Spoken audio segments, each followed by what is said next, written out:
empezamos a hacer de una manera bastante armando conferencias hace 10 años, en el 2008, y en general ha girado en torno a preguntas que teníamos del trabajo y de la clínica. Fuimos invitando distintas personas, distintos colegas, gente de distintos ámbitos, y bueno, son 10 años de sostener este espacio de distintas maneras, ¿no? Así que es un placer que los colegas sigan viniendo a conversar con nosotros, se presten a la conversación y cooperen siempre con las cuestiones que ellos están trabajando para aportar algún trabajo en relación al psicoanálisis.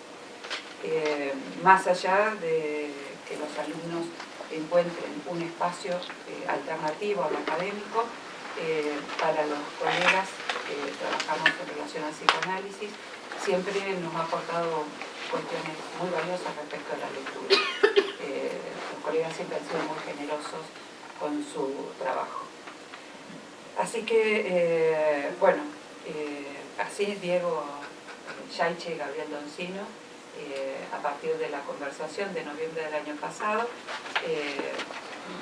Diego Yaiche está trabajando en una tesis doctoral con algunas hipótesis. De maestría, se va a continuar con una doctoral, pero esta es de maestría. De maestría.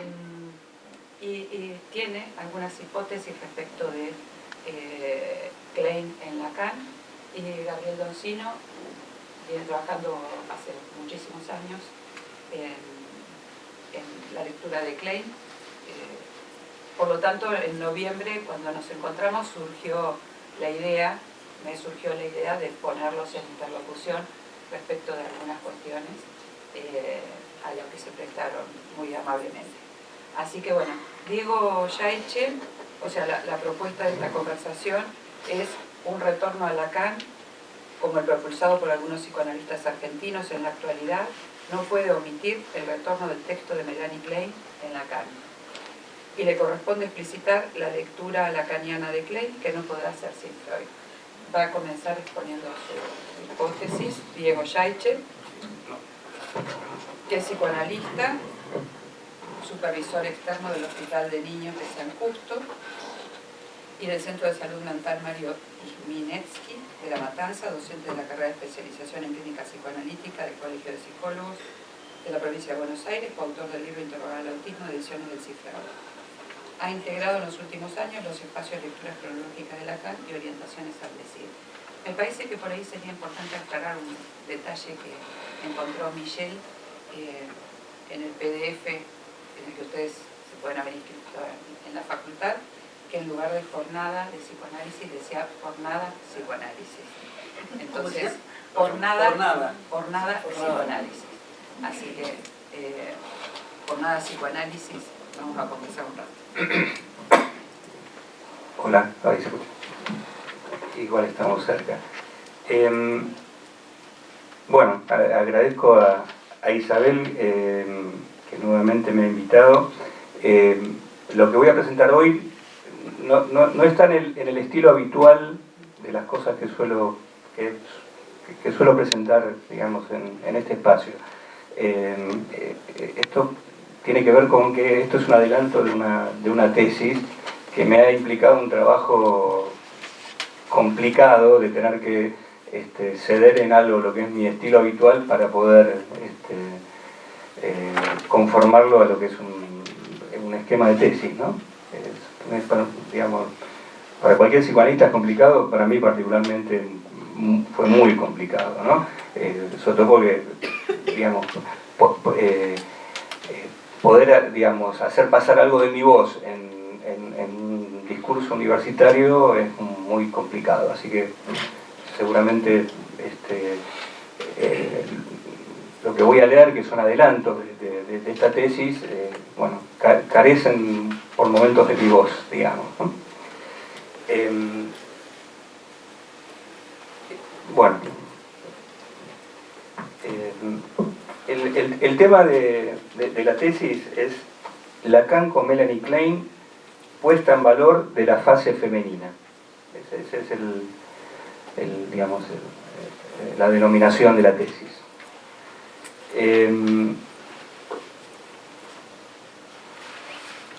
Les voy a leer algo del resumen, ¿no?, de esta tesis.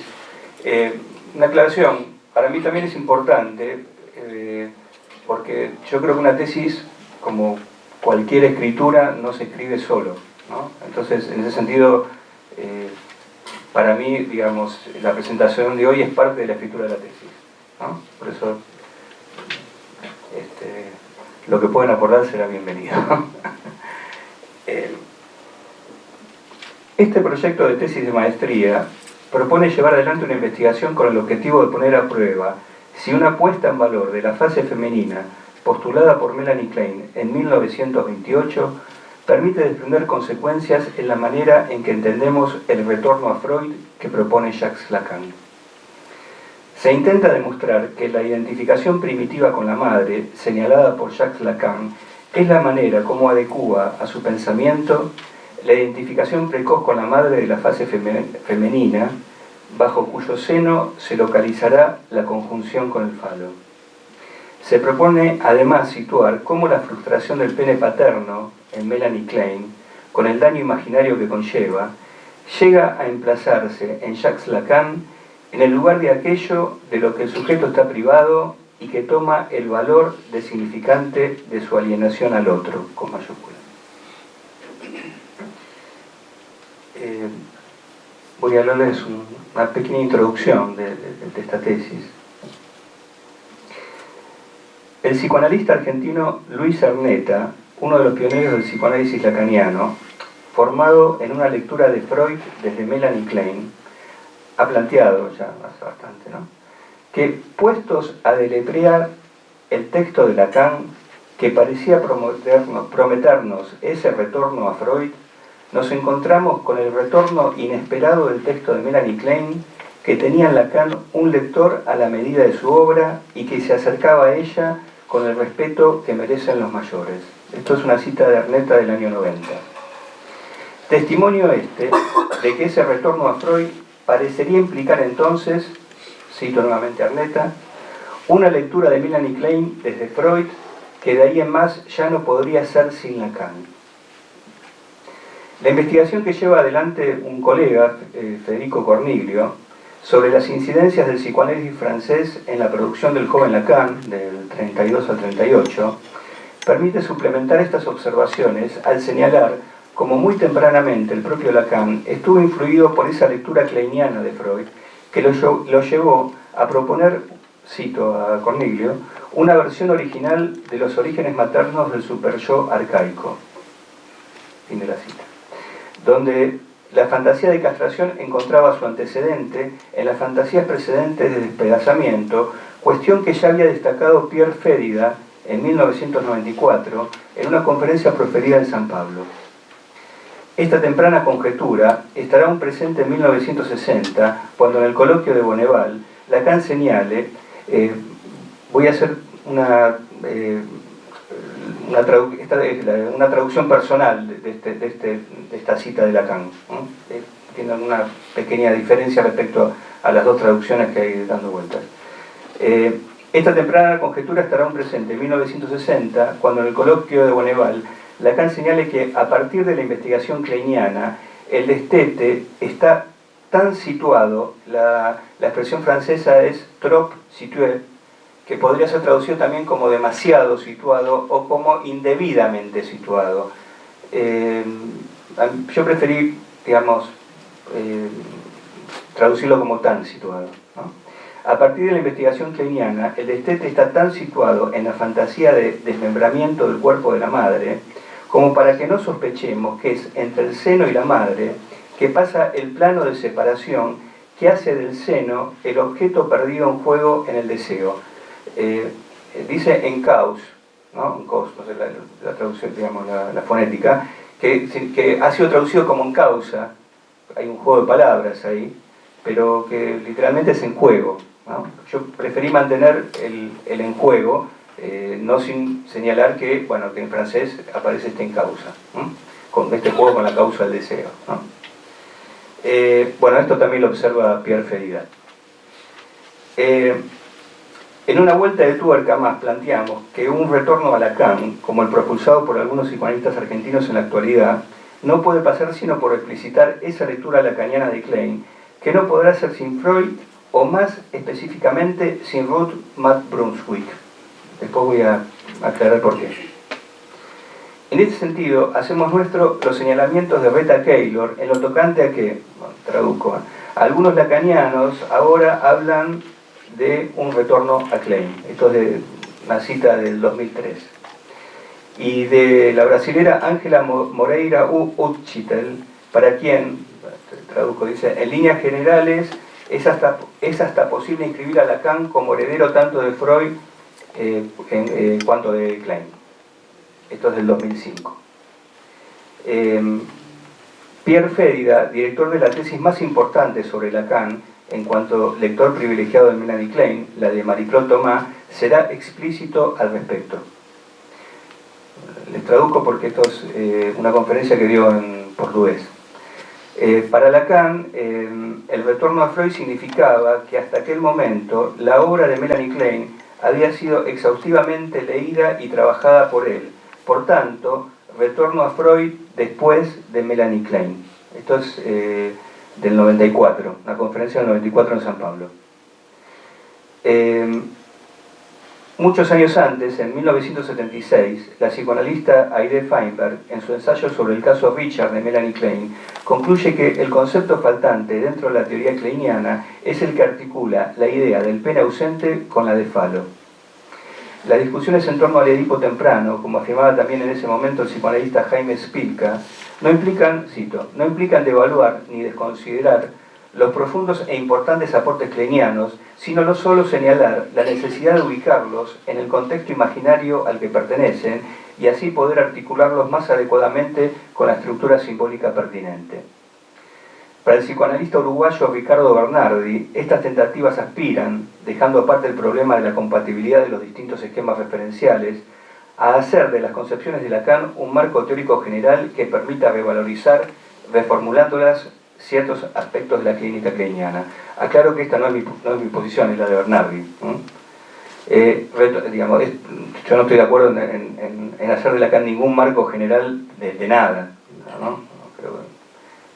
Tengo mis dudas que existe una teoría lacaniana, de hecho, ¿no? Creo que hay un decir en juego, nada más. Retomando estas consideraciones, Pierre Férida señalará que será hacia 1958 cuando Jacques Lacan hará la tentativa de integrar las contribuciones kleinianas a su pensamiento al hablar de función significante del falo. Yo en particular creo que esto es muy claro en el seminario 6, el deseo y su interpretación, que lamentablemente con una traducción pésima del Paidós. En 1980, en Caracas, el psicoanalista Javier Aramburu, para quien los desarrollos de Melanie Klein son un intento fallido de privar a la madre, afirmará que la historia del psicoanálisis hizo necesario el pasaje por las formas imaginarias para, en un retorno a Freud, pensar con Lacan el lugar del falo simbólico y así pensar el objeto en otro lugar como despojo.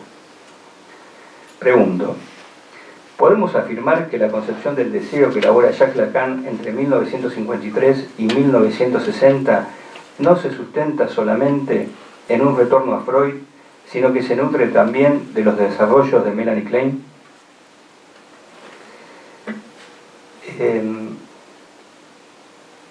Bueno, les voy a leer ahora algo que tiene que ver con cómo ubiqué este problema, esto como un problema de investigación, ¿no? Podría no serlo, ¿no? Bueno, de alguna manera lo he enunciado, ¿no? Cómo la concepción del sujeto del deseo que elabora Jacques Lacan entre 1953 y 1960 se sustenta no solo en un retorno a Freud, sino que se nutre del desarrollo de Melanie Klein. Ya lo he formulado. Bueno, esta pregunta de investigación, yo me la he formulado hace muchos años, ¿no? Incluso antes de plantear que esto iba a devenir en algún tipo de tesis, ¿no? En principio, a partir de tomar conocimiento de la tesis de doctorado del año 2001 de la psicoanalista francesa Marie-Claude Thomas. La tesis se llamaba Estudios las traduzco, estudio de los conceptos kleinianos en la obra de Jacques Lacan, consecuencias para el psicoanálisis. Esta tesis fue volcada en forma de libro y traducida al castellano en el 2008 como Lacan, lector de Melanie Klein, consecuencias para el psicoanálisis de niños, ¿no? Mi acercamiento a las investigaciones de Marie-Claude Thomas data del año 2003, cuando vino por primera vez al país invitada por la École Lacanienne de Psicoanálisis y Propuesta Psicoanalítica Sur. Bueno, un común interés clínico y teórico por la problemática del así llamado autismo ha hecho que haya seguido muy de cerca su trabajo todos estos años, teniendo incluso la oportunidad de compartir, bueno, tuve la oportunidad de compartir una velada con ella, gracias a la gentileza de Jorge Báñez Orellana, hace pocos años. La pretensión de esta tesis no es, hay un Rustin habla de cross-fertilización, ¿no? Él dice que hay una cross-fertilización inexistente entre el lacanismo y el kleinismo, y él se lamenta de esto. Bueno, yo particularmente no me lamento de esto, ¿no? Digamos, ni pretendo hacer eso, ¿no? No hay ninguna pretensión de eso con lo que estoy planteando. Tampoco establecer paralelismos conceptuales a la ligera, ¿no? Sino que lo que me quiero centrar es en particular en la puesta en valor de la fase femenina postulada por Melanie Klein en 1928. Cito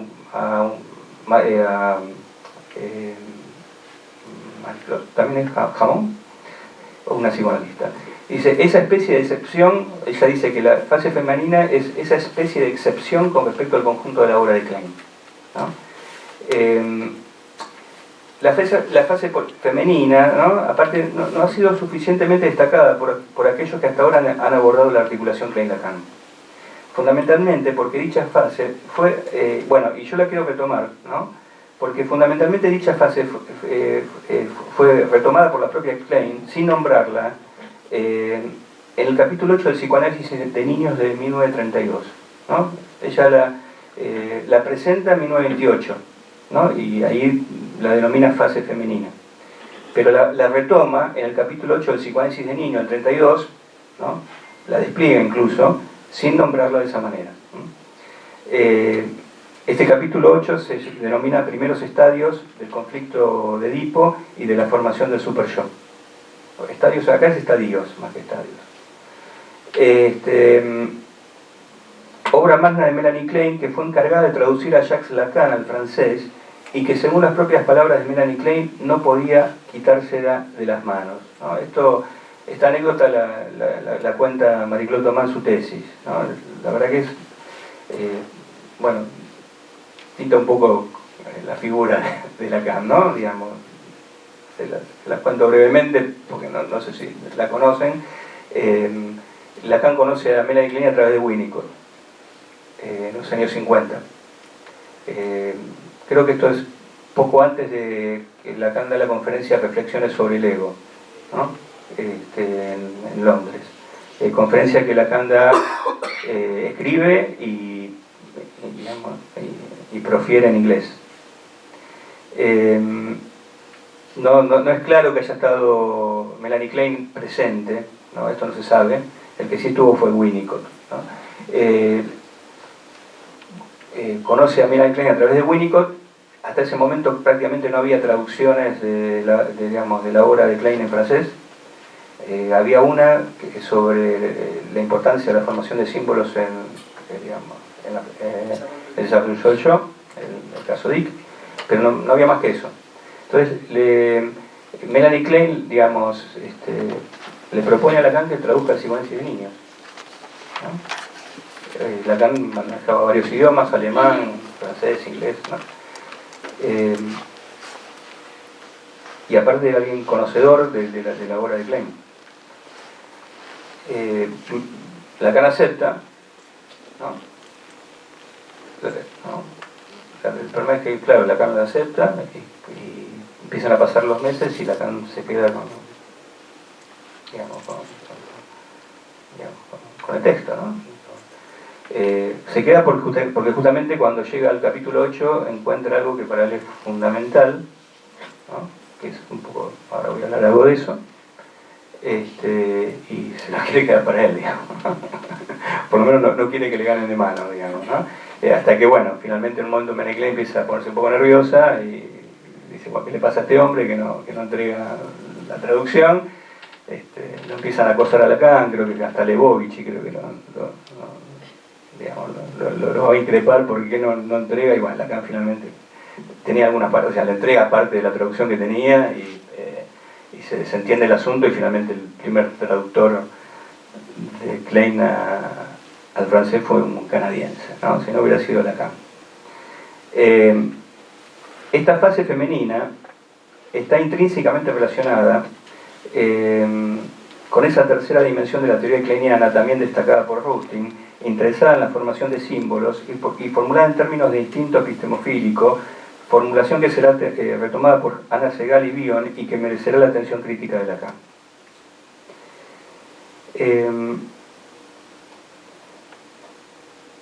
Cuando te parezca me parás, pues digo, les puedo ir adelantándoles cosas, cualquiera que quiera intervenir lo puede hacer. Un antecedente de esta, hay varios antecedentes, o sea, yo creo que la tesis de Marie-Claude Thomas es lo más importante que se ha escrito respecto a Lacan con Klein, ¿no? Creo que prácticamente he leído casi todo lo que ha escrito y está muy por encima del resto, digamos, ¿no? Es una investigación brillante, digamos. De todas maneras, hay antecedentes. Yo recién cité a Aide Feinberg, que tiene un trabajo sobre el caso Richard. Eso es de los años 70. Yo creo que el primer momento donde hubo una conversación, digamos, entre seguidores de la enseñanza de Klein y de Lacan, tuvo que ver con la llegada de Leclerc en los años 70, creo, cercano al 76. Yo ahora no me acuerdo exactamente en qué fecha, pero digamos primeros años de los años 70, que vino a Buenos Aires y a Uruguay. Después vino Octave Nannoni. Bueno, ese fue el primer momento donde hubo una primera conversación, quizás fue una conversación un poco de sordos, ¿no? Pero fue un primer lugar donde, digamos, en el Río de la Plata se juntaron kleinianos y los primeros lacanianos que había en el Río de la Plata a conversar respecto a cómo entendían la clínica, digamos, ambos. De esos salieron algunos poquitos trabajos, el de Feinberg es uno de ellos. Después, a principios de los años 90, se realizaron en Gran Bretaña, en el año 93-94, los primeros diálogos sobre Klein-Lacan. Fue un coloquio, ¿no? Se llamaba Diálogos Klein-Lacan, que fueron volcados al castellano en forma de libro. Eso está traducido, ¿no? Los que compilaron son Burgoyne y Sullivan, está traducido por Paidós. La psicoanalista argentina Catalina Bronstein, que es directora de la Sociedad Psicoanalítica Británica, quien participó de aquella iniciativa, ha sido una de las impulsoras de los nuevos diálogos sobre Klein-Lacan, que fueron en el 2010 y 2011. No, los primeros fueron en el 93-94 y 2010-2011. Les cito esto para que vean que esto no hay gran, digamos, los psicoanalistas no se han detenido demasiado en esto, a pesar de, digamos, y esto la tesis de Marie-Claude Thomas lo devela, la importancia que ha tenido, sobre todo entre los años 50 y 60, la referencia a Klein y la referencia a la clínica kleiniana. También, y esto, digamos, la investigación de Corniglio también lo da, está también la importancia que tuvo en los años 30 para Lacan también, ¿no? Bueno, estos diálogos se consiguen, también están editados en forma de libro, pero todavía no existe versión castellana, se consigue, bueno, la versión inglesa, ¿no? A mí me llamó la atención porque incluso en la APA, en la Asociación Psicoanalítica Argentina, en los últimos años ha habido nuevamente como un interés respecto a este tema, ¿no? Digamos, sobre todo en analistas como Alberto Cabral, que es un analista de la APA, pero de raigambre lacaniana, y Ricardo Spector, que es de raigambre kleiniana, ¿no? Entonces, digamos, lo que yo planteo es que se retoma así en el Río de la Plata, lo expresado por el psicoanalista uruguayo Ricardo Bernardi, que es de la IPA, en el 2002, con respecto a la necesidad de emprender de una vez por todas el debate de escuelas, ¿no? Debate que cree podría subsanar una ausencia de diálogo entre ambas tradiciones, ausencia que destaca Rustin. Esta tesis, por lo demás, pretende poner su grano de arena también para que no se den finiquitadas por obsoletas las controversias respecto a la sexualidad femenina entre Freud y sus discípulas, fundamentalmente mujeres, durante la década del 20 y del 30, retomando la rigurosa investigación llevada adelante por la psicoanalista era Marie-Christine Hammond a mediados de los años 90, de la que tomé conocimiento hace más de 20 años y que tuvo un impacto profundo sobre mí en los trabajos que acabo de citar me permitieron resignificar. Considero que